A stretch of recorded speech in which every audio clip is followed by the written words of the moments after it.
On August 8th, Brian Cox, who is the editor of the Detroit Legal News, visited the Southeast Michigan Media Lab to conduct the workshop, Writing with Your Child.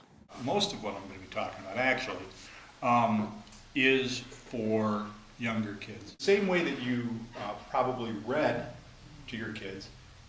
A lot of people do it at night before they go to bed. This would be writing with them. I have a 17-year-old son and a 11-year-old daughter, who's she'll be 12 in November. And so I wrote with both of them when they were younger.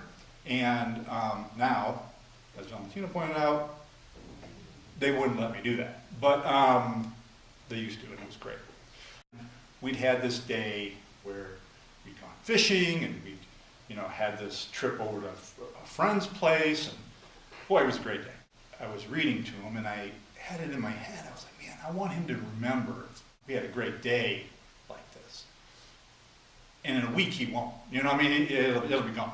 So I said, you know what? We should write down what we did. And he was like, all right. So I went and I grabbed this old journal that I had, because I still journal. I journal every day. And this was the idea that I wrote down what he said. So I'm going to read what I wrote as he spoke. And you will see it makes almost no sense at all. We caught 3 fish. We fished with Sabrina, Claire, and Mr. Van Fletteren. I played witch with Sabrina. And we had a court meeting.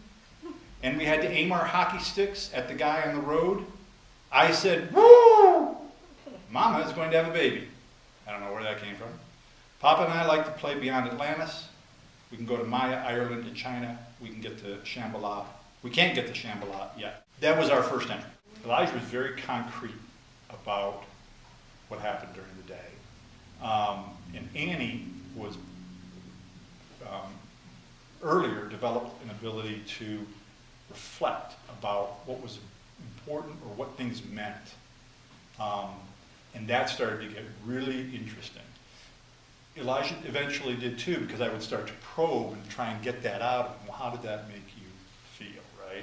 Language development is an easy one because you start to, as you're doing this with them, I will encourage you to help them find the right words and different words.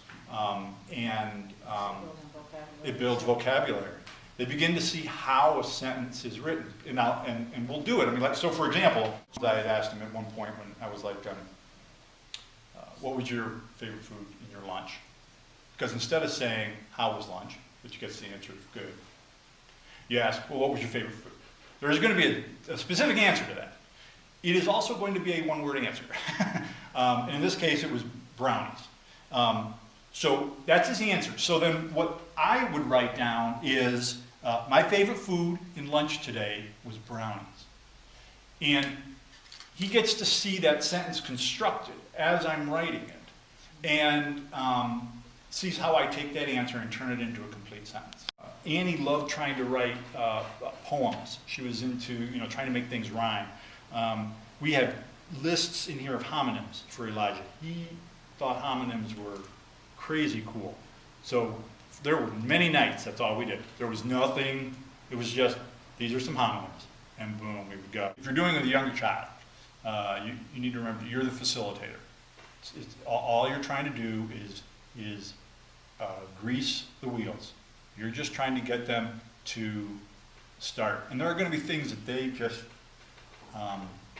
take great pleasure and amazement in.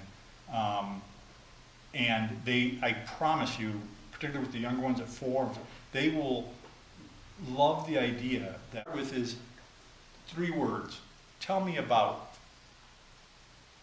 Because that's not a question, and there isn't a yes or no answer to it.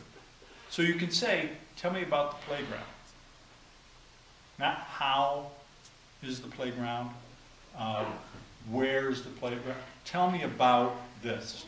Tell me about your teacher. And then you might get a question that is like, what about her? And that's when you can start prompting. Well, what does she like to eat?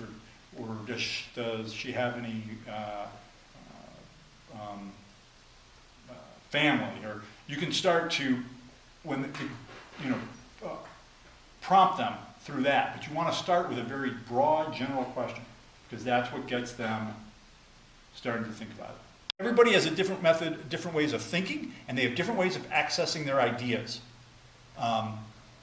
Writing is a way of accessing what is in your mind and manifesting it in the world, by which I mean making it, I don't want to use the word real, but it takes an idea and it shows it.